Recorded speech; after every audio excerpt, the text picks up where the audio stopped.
FOMC आ गई है, उसकी सारी डिटेल आपको उर्दू के अंदर बता दी गई है। सीपीआई और पीपीआई का डाटा नेगेटिव आया था और फेडरल रिजर्व अगेन यही कह रहा है कि हम लोग रेट को पास करेंगे अगर हमें कोई शाहिद ना मिले। बरक्स डोनाल्ड ट्रंप डायरेक्टली जे पोल का नाम लेके उसको गालियां दिखा रहा है ट्विटर पे और ट्रुथ सोशल पे। इससे भी बढ़कर ईरान इसराइल वार, जिसको आज शुरू हुए 9-10 दिन हो चुके हैं, ये वार अब एंड होने का नाम नहीं ले रही और इसराइल ने कभी सोचा ही नहीं था कि ईरान इतना रिटेलिएट करेगा और हमें इतना नुकसान पहुंचा सकेगा। अब इसराइल अमेरिका की तरफ देख रहा है कि अमेरिका इस जंग में हमारा साथ दे। क्या अमेरिका इस जंग में डायरेक्टली इन्वॉल्व होगा या नहीं, जानेंगे इस वीडियो में और जानेंगे कि हम कहाँ पे खड़े हैं, गोल्ड कहाँ पे खड़ा है और क्या गोल्ड को इस वीक बाय करना है या सेल करना है, जंग किस तरीके से गोल्ड पे इंपैक्ट डालेगी और जंग अभी तक गोल्ड पे इंपैक्ट क्यों नहीं डाल रही, सारा कुछ बताऊंगा इसी वीडियो में। सबसे पहले हम टेक्निकल एनालिसिस करेंगे, फंडामेंटल एनालिसिस करेंगे, सेंटिमेंट एनालिसिस करेंगे और पूरे वीक की ट्रेड को डायग्नोज करके आपके सामने पेश किया जाएगा। वीडियो पूरी एंड तक देखिएगा एंड चैनल पर नए तो चैनल को सब्सक्राइब करें। इंफॉर्मेशन, नॉलेज और अर्निंग से भरपूर वीडियो स्टार्ट करते हैं। माय नेम इज इल नवाज, वेलकम टू forex-ustad.com।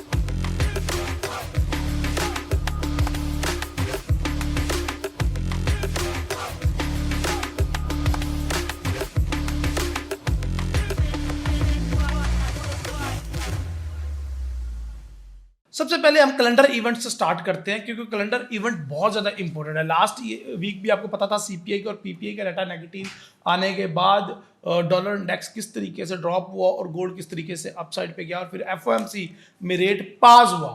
तो सबसे पहले हम देख लेते हैं कैलेंडर इवेंट्स को। तो कैलेंडर इवेंट्स की अगर बात की जाए तो सबसे पहले मंडे वाले दिन 23 जून 2025 को पीएमआई के डाटाज आए, यानी कि flash services, manufacturing PMI, services PMI, ये यूरो के हैं, जर्मन के हैं, उसके अलावा ग्रेट ब्रिटेन पाउंड के हैं और एंड पे यूएसडी के हैं। ये बहुत ज़्यादा इंपॉर्टेंट है और ये फुल डे एक्टिव रहेगा। हर करेंसी ट्रेडर इस दिन का इंतजार कर रहा होता है और ये बहुत ज़्यादा ज़बरदस्त किस्म का डे है मंडे वाला दिन आपके लिए ट्रेडिंग के लिए। तो मंडे वाले दिन इंशाल्लाह हमारी लाइव स्ट्रीम भी होगी मॉर्निंग के लिए ताकि आपको करेंसी के ऊपर सारे सिग्नल प्रोवाइड किए जाए। इसके अलावा अगर बात की जाए ट्यूसडे की, तो ट्यूसडे को कैड का सीपीआई का डाटा है और उस कैड के 3-4 और डाटाज हैं। ग्रेट ब्रिटेन पाउंड के गवर्नर बात करेंगे और फेड चेयर पोल टेस्टिफाइल से बात करेंगे, ये भी काफ़ी ज़्यादा इंपॉर्टेंट है शाम 7 बजे। और इसके अलावा सीबी कंज्यूमर कॉन्फिडेंस और मैन्युफैक्चरिंग इंडेक्स का डाटा है। ये इस लिहाज से भी इतना ज़्यादा इंपॉर्टेंट है क्योंकि फेड चेयर पोल की जो स्पीच है उसके बाद इस तरह के डाटाज की वो इतनी ज़्यादा नहीं थी, लेकिन हाँ ये अपने लिए अपनी जगह पे ये बहुत ज़्यादा इंपॉर्टेंट है। अगर बुध की बात की जाए तो बुध को एयूडी का सीपीआई का डाटा है और यूएसडी के फेड चेयर पोल टेस्टिफाइल दोबारा बात करेंगे और ये इवेंट हर साल होता है और आपको पता ही है हम इस इवेंट को लाइव कवर करते हैं। इसके अलावा न्यू होम सेल का डाटा है और क्रूड ऑयल की इन्वेंट्रीज है। अगर बात की जाए जुमेरात की, तो जुमेरात वाले दिन भी ग्रेट ब्रिटेन पाउंड के गवर्नर बात करेंगे, फाइनल जीडीपी यूएसडी का है और अनएम्प्लॉयमेंट क्लेम है। और इसके अलावा 2-3 डाटाज और हैं जिसमें goods, durable goods, month by month, final GDP price index, trade balance और लो इम्पैक्टेड डाटाज काफ़ी ज़्यादा है, लेकिन पेंडिंग होम सेल और एफओएमसी के 1-2 मेंबर भी बात करेंगे। तो ये काफ़ी ज़्यादा इंपॉर्टेंट वीक होने वाला है। और अगर बात की जाए जुम्मे वाले दिन की, तो जुम्मे वाले दिन पीसीई प्राइस इंडेक्स का डाटा है और income, sale, spendings and 3-4 Federal Reserve के मेंबर बात करेंगे और यूनिवर्सिटी ऑफ मिशिगन के कंज्यूमर सेंटिमेंट और यूनिवर्सिटी ऑफ मिशिगन का ही इन्फ्लेशन एक्सपेक्टेशंस का डाटा है। तो ये काफ़ी ज़्यादा इंपॉर्टेंट वीक है। आइए चलते हैं अब प्रोफेसर इरफान फानी साहब की तरफ और जानते हैं कि क्या जियोपॉलिटिकल चल रहा है, ईरान इसराइल की वार कहां तक पहुंची है और क्या इसके अंदर अब डायरेक्टली अमेरिका इन्वॉल्व हो रहा है या नहीं, और अगर अमेरिका इन्वॉल्व होता है तो क्या चाइना और रूस भी इसमें इन्वॉल्व होंगे या उसके शाहिद नहीं है। जी इरफान साहब बताइएगा। मैं इंटरेस्ट रेट पॉजिटिव सीन के बावजूद सोने की कीमतें कंसोलिडेट कर रही हैं। क्या सोने का अगला टारगेट $3,500 लेवल हो सकता है या सोने की कीमतें बेरिश रास्तों का इंतखाब करेंगी? आइए गोल्ड वीकली एनालिसिस forex-ustad.com के साथ डिकोड करते हैं। फंडामेंटल, टेक्निकल और सेंटिमेंटल एनालिसिस पर मुकम्मल अबूर आपको फाइनेंशियल मार्केट में कामयाबी से हमकिनार कर सकता है। मजीद मालूमात के लिए हमारी सपोर्ट टीम से राब्ता कीजिए। Commodity future trading commission reports के मुताबिक सोने की खरीदारी के लिए कमर्शियल पोजीशंस में इजाफा नोट किया गया है। आने वाले दिनों में सोने की कीमतें बुलिश रास्तों का इंतखाब कर सकती हैं। दुनिया के बदलते हुए जियोपॉलिटिकल हालात के मुताबिक सोने की सप्लाई डिस्टर्ब हो सकती है। South Africa gold mining industry मसाइल का शिकार हो सकती है, जिससे सोने की सप्लाई डिस्टर्ब होगी, डिमांड में इजाफा होगा और गोल्ड प्राइसेस बुलिश रास्तों का इंतखाब करेंगी। वर्ल्ड गोल्ड काउंसिल रिपोर्ट के मुताबिक गुज़िश्ता हफ्ते south Africa, China, Russia, Hindustan के साथ साथ जनूबी कोरिया और शिमाली कोरिया गोल्ड बाइंग में इजाफा नोट किया गया। सोने की कीमतें बुलिश रास्तों का इंतखाब कर सकती हैं। गुज़िश्ता हफ्ते यूनाइटेड स्टेट ऑफ अमेरिका ने इंटरेस्ट रेट को पॉज रखने का बहुत अहम फैसला किया। जे पॉवल ने मीडिया गुफ्तगू करते हुए कहा कि United state of America financial market, financial position control में है। लेबर मार्केट में मसाइल कम हुए हैं। आने वाले दिनों में वेज रेट में इजाफा नोट किया जाएगा, अनएम्प्लॉयमेंट रेट में कमी होगी, जॉबलेस क्लेम्स कंट्रोल हो जाएंगे। जे पॉवल ने कहा कि हम इन्फ्लेशन को 2% टारगेट पर लाना चाहते हैं। अफराते दर 2.4% तक है, जो हमारे कंट्रोल में है। आने वाले दिनों में United state of America financial market, financial position में मजबूती नोट की जाएगी। Economist, researcher, academia, professor reports के मुताबिक डॉलर इंडेक्स मजबूत होगा और रेसिप्रोकल इफेक्ट के मुताबिक सोने की कीमतों को बेरिश रास्ते का इंतखाब करना चाहिए। फेड चेयर जे पॉवल ने कहा कि United state of America growth target को अचीव करने के बिल्कुल करीब है। उन्होंने कहा कि Donald Trump tariff trade policies की बिना पर ग्रोथ पेस थोड़ी स्लो है, लेकिन हम अपने टारगेट को अचीव कर लेंगे। जियो इकोनॉमिक डाटा के मुताबिक United state of America dollar index में मजबूती नोट होगी और गोल्ड प्राइसेस को बेरिश रास्तों का इंतखाब करना चाहिए। गुज़िश्ता हफ्ते की सबसे बड़ी खबर, ईरान इसराइल तनाज़े में तेजी नोट की गई। इसराइल ने ईरान पर हमला करते हुए तेहरान को खंडर का ढेर बना दिया। ईरान के आर्मी चीफ के साथ ईरान के साइंसदानों की बड़ी तादाद ने जामे शहादत नोश किया। ईरान ने रिटेलिएट करते हुए भरपूर जवाब दिया और तल अबीब खंडर का ढेर बन चुका है। ईरान इसराइल बढ़ते हुए तनाजे के बाद गोल्ड प्राइसेस ने बुलिश रास्तों का इंतखाब किया। अगर आने वाले दिनों में ईरान इसराइल तनाजा हल नहीं होता तो गोल्ड प्राइसेस $3,500 लेवल, $3,700 लेवल तक पहुंच सकती हैं। गुज़िश्ता हफ्ते Pakistan army chief field marshal general Asim Munir ने यूनाइटेड स्टेट ऑफ अमेरिका में डोनाल्ड ट्रंप से लंच पर बहुत अहम मुलाकात की। मुलाकात के फौरन बाद वाशिंगटन की जानिब से बयान जारी किया गया कि 2 हफ्ते के अंदर अंदर United state of America Iran पर बड़ा हमला करेगा। Dow Jones, Nasdaq, S&P 500, Russell 2000 और क्रिप्टो मार्केट बुरी तरह मुतासर हुई। गोल्ड प्राइसेस बुलिश रास्तों का इंतखाब कर चुकी हैं। आने वाले दिनों में गोल्ड प्राइसेस मजीद बुलिश रास्तों का इंतखाब करेंगी। Thank you very much Irfan साहब। अब बनते हैं हम डॉलर इंडेक्स के टेक्निकल एनालिसिस की तरफ और डॉलर इंडेक्स को जान लेते हैं। डॉलर इंडेक्स इस महीने भी बैरिश ही रहा है, लेकिन इस महीने के एंड में जो एक रिकवरी नज़र आ रही है गोल्ड में, ये पिछले महीने की जो अपसाइड पे वीक है उसको थोड़ा निगलेक्ट कर रही है। ये चेक करें, पिछले महीने जो इतनी वीक आई थी अप साइड पे, अगर डाउन साइड पे भी इतनी ही वीक आ जाती है तो वो ऊपर वाली वीक का या पिन बार का कोई मतलब नहीं रहेगा। वैसे भी कैंडल जहाँ पे बन रही है उसका कोई मतलब था भी नहीं, लेकिन जो ये डाउन साइड पे कैंडल है इसका मतलब होगा और ये काफ़ी ज़्यादा एविडेंट है और काफ़ी ज़्यादा हमारे लिए इन फ्यूचर हेल्पफुल साबित हो सकती है। अगर डॉलर इंडेक्स ने अपसाइड पे जाना है तो उसकी इंडिकेशन के लिहाज से वीकली मार्केट वहीं पे खड़ी है। अगर बात की जाए डेली की तो डेली पे भी मार्केट वहीं पे खड़ी है। अगर हम बात करें 10 ईयर यील्ड की तो 10 ईयर यील्ड भी एक जगह पे स्कैल्पिंग ही कर रहा है और पूरा तकरीबन महीना ही वो एक ही जगह पे रहा है। अगर बात की जाए गोल्ड की तो गोल्ड को भी हम मंथली में चेक कर लेते हैं। गोल्ड का अगर आप देखें तो गोल्ड अब ओवरऑल अपसाइड पे ही रहा है, लेकिन उतना अपसाइड पे नहीं जा सका जितना हमें लगा था कि जंग की वजह से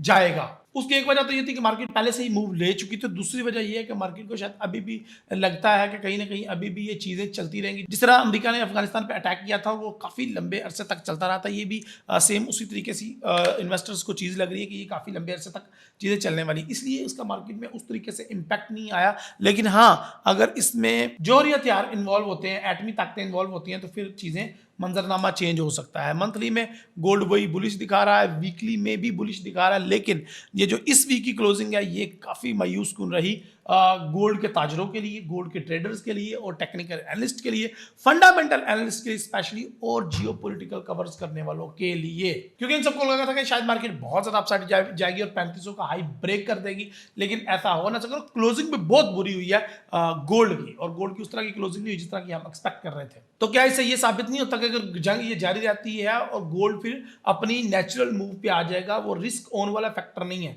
ये सेम उसी तरह का सिनेरियो है जो इसराइल ने फलस्तीन पे अटैक किया, उसके बाद मार्केट ने उसका कोई असर नहीं लिया, गोल्ड ने उसका कोई असर नहीं लिया। सेम उसी तरीके से अब ये जो इसराइल का ईरान पे अटैक है, शायद मार्केट का उसमें भी इंपैक्ट ना हो अनटिल अनलेस के उसमें कोई मेजर पार्टिसिपेंट ऐड नहीं हो जाता, जिस तरह के रूस, चाइना, अमेरिका या पाकिस्तान, इंडिया या फिर इसके इर्द गिर्द तुर्की हो सकता है। अगर वो कंट्रीज ऐड हो जाएं और फिर ये वर्ल्ड वार 3 की तरफ अगर बातें जाएंगी तो फिर ये माल किसी और तरफ निकल सकते हैं, फिर गोल्ड इसका असर लेगा और फिर गोल्ड 3500 को ना सिर्फ क्रॉस करेगा बल्कि 4000 को क्रॉस करेगा, फिर बल्कि इससे भी अपसाइड पे जा सकता है गोल्ड। सो मेरे ख्याल से तो यही वो चीज है जिसकी वजह से गोल्ड की मार्केट अपसाइड पे नहीं जा रही। आपका क्या ख्याल है वो जरा कमेंट में लाजमी बताइएगा। और यहाँ पे मैं आपको एक और चीज बताना चाहता हूँ, मनी बूट कैंप पे मैंने जो स्ट्रेटेजी सिखाई थी उसके शॉर्ट्स काफी ज्यादा वायरल हुए हैं टिकटॉक के ऊपर, कहीं पे 1 मिलियन व्यूज आए हैं, इंस्टाग्राम पे कहीं पे हमें 2-3-4 लाख व्यूज आए हैं। तो वो ज्यादा लोगों की डिमांड आ रही है कि जो मनी बूट कैंप में आपने सिखाया वो हमें लाइव वेबिनार में आकर सिखा दें। तो अब मैं लाइव वेबिनार करने जा रहा हूं, 3 वेबिनार करूंगा, 3 वेबिनार्स में मैं कवर करूंगा वो चीजें जो मैंने मनी बूट कैंप में सिखाई थी। तो अगर आप ये कोर्स करना चाहते हैं, शॉर्ट कोर्स है, 3 दिन का कोर्स है, अगर वो करना चाहते हैं तो प्लीज हमारी टीम से कांटेक्ट करें इसी नंबर पे और इस कोर्स को हासिल करें। ये लाइव वेबिनार होंगे, इसकी कोई रिकॉर्डिंग नहीं होगी और ये प्योर टेक्निकल एनालिसिस की बेस के ऊपर वेबिनार होगा। मनी मैनेजमेंट, ट्रेडिंग, साइकोलॉजी के बेस पे ये तीनों वेबिनार्स होंगे। और उसका ये मेन मुद्दा यही था कि किस तरीके से हम अगर सुक्का उछाल के भी ट्रेडिंग करें, आंखें बंद करके भी ट्रेडिंग करें, तो कैसे भी ट्रेडिंग करें तो किस तरीके से प्रॉफिटेबल ट्रेडर रह सकते हैं by the end of the month. अगर आप भी जानना चाहते हैं तो please join my short course. Let's back to the topic. क्या आप गोल्ड बाय करना चाहिए या सेल करना चाहिए? तो मैं आपको यहाँ पे डेली के चार्ट पे आ गया हूँ। डेली के चार्ट पे अगर आपको डाउन साइड पे 2 कैंडल्स नजर आ रही हो तो दोनों, इनको 2 तलवार का कैंडल कहा जाता है, 2 तलवार कैंडलस्टिक पैटर्न कहा जाता है, जो कि मैंने खुद ही इन्वेंट किया और ये क्लियर कट बता रहे हैं कि मार्केट मंडे को अपसाइड पे जाएगी। ये सेम वही सिनेरियो है जो 9 और 10 जून को सिनेरियो बना हुआ था। ये चेक करें, ये चेक करें। और उसके बाद देखिए मार्केट किस तरीके से 3 दिन मुसलसल अपसाइड पे जाती रही। ये वही सिनेरियो अब दोबारा रिपीट हो गया है। अब फिर अगला मंडे का दिन अगर बुलिश क्लोज होगा तो अगले 3-4 दिन मार्केट फिर अपसाइड पे जाती रहेगी और ये नजर आ रही है। तो गोल्ड का डेली के अंदर, चार्ट के अंदर तो हमें बाइंग नजर आ रहा है। अगर हम बात कर रहे हैं आर्ली की तो मैं H6 के चार्ट को ओपन करता हूं जो कि मेरा फेवरेट चार्ट है। और अगर देखें आप तो यहाँ पे मैंने एक चैनल ड्रॉ किया हुआ है, डाउनवर्ड स्लोपिंग चैनल, और इस चैनल के एंड पे स्पोर्ट मुकाम पे ये देखें मार्केट ने क्या बनाया है। मार्केट ने एक डोजी बनाई है, पिन बार बनाई है, इन्वर्टर बनाया है, जो मर्जी इसको आप नाम दे दें, एक परफेक्ट कैंडल है और उसकी परफेक्ट कंफर्मेशन हो गई है जो कि बता रही है कि बाय द मंडे मार्केट इंशाल्लाह इस ट्रेंड लाइन को ब्रेक करेगी अपसाइड पे और फिर उसके बाद अपसाइड पे जाना शुरू हो जाएगी। तो ये ग्रेट अपॉर्चुनिटी है बाय मंडे हमारे पास ट्रेड, क्योंकि पीएमआई के डाटा है, मैन्युफैक्चरिंग के, सर्विसेज के डाटा है, पूरे कनाडा, यूरोप और अमेरिका के भी। तो इसमें मार्केट के अंदर मूव बहुत ज्यादा रहेगी। ना सिर्फ गोल्ड पे आपको ट्रेड मिलेगी, यूरो पे मिलेगी, ब्रिटिश पाउंड के पेयर्स पे मिलेगी, जापानीज येन और एयूडी के पेयर्स के ऊपर मिलेगी। तो अगर आप ये ट्रेड्स लेना चाहते हैं तो मंडे को मॉर्निंग की लाइव स्ट्रीम ज्वाइन करना ना भूलिएगा, जो कि पेड होती है और दादा उस्ताद के मेंबर्स के लिए होती है। क्या है ये दादा उस्ताद? हमारी टीम से कांटेक्ट करें, वो आपको बता देंगे। लेकिन सिनेरियो 2, अगर ये मार्केट अपने ट्रेंड लाइन को ब्रेक करने में नाकाम रहे मंडे को, तो फिर उसके बाद पहले 6 घंटों में तो फिर ये मार्केट फिर दोबारा इसी चैनल के अंदर चलेगी। ये चैनल, ये जो ट्रेंड लाइन मैंने बनाई हुई है, ये मैंने बनाई थी ऑलमोस्ट यहाँ पे, ये तकरीबन बुध का एंड और जुमेरात का स्टार्ट था और फिर देखिए पूरा जुमा भी मार्केट इसी चैनल के अंदर ही रही है, जुमेरात और जुमा भी मार्केट। तो ये चैनल आगे भी कंटिन्यू हो सकता है, लेकिन मैं ये रिकमेंड नहीं करूंगा कि इस चैनल को आगे कंटिन्यू किया जाए। मैं ये चाहूंगा कि ये ब्रेकआउट हो, अपसाइड पे ब्रेकआउट, और मैं बाय करूं और प्रॉफिट अर्न करूं। सो बाय मंडे अगर मुझे बाय करना है तो किन लेवल से बाय करूं अगर इसका ब्रेकआउट होता है और रिटेस्टिंग के ऊपर। तो फिर ये देखिए हमारे पास ये बड़ा प्यारा सा लेवल है, ये चेक करें, ये 3360 का लेवल है जिधर से हम बाय करके मार्केट को, और 3300 अगर ये 80 ब्रेकआउट हो जाता है तो फिर उसके बाद मार्केट को रोकने वाला कोई नहीं होगा। फिर मार्केट 3430, 3450 के ऊपर जाकर ब्रेक लगाएगी, यानी कि मार्केट के जो प्रीवियस आए हैं, पिछले वीक में भी ये मार्केट ने हाई लगाया और इस वीक भी मार्केट ने हाई लगाने इन्हीं लेवल्स के ऊपर दोबारा जाना है। मैं ये नहीं कहता कि मार्केट इसको ब्रेक करेगी, ब्रेकआउट ना करे, बल्कि इसको हाई को रीटेस्ट करने जाए तो मेरा वीकली टारगेट प्रॉफिट हिट हो जाएगा, क्योंकि आगे चल के स्पीचेस हैं, फेड चेयर पोल बात करेगा टेस्टिफाइल से, और उसके बाद एफओएमसी के दूसरे मेंबर जो हैं फेडरल रिजर्व के, वो बात करेंगे, तो उनमें ट्रेड करना ज्यादा ट्रिकी होगा, और डोनाल्ड ट्रंप को ट्रेड करना तो आपको आता ही है। सो अगर डोनाल्ड ट्रंप हफ्ते और इतवार को ट्रुथ सोशल पे या ट्विटर पे कुछ नया पंडोरा खोलता है और वो डायरेक्टली इन्वॉल्व होने की बातें करता है, तो फिर ट्रेड किसी और तरीके की होगी। ये मैं बात कर रहा हूँ बिल्कुल नॉर्मल जो कंडीशन चल रही होती है उनमें। एक मिनट के लिए हम फंडामेंटल को साइड पे रख देते हैं और टेक्निकल को देखते हैं, तो टेक्निकली तो मुझे मार्केट जब तक ब्रेक नहीं हो जाता तब तक यहाँ से सेल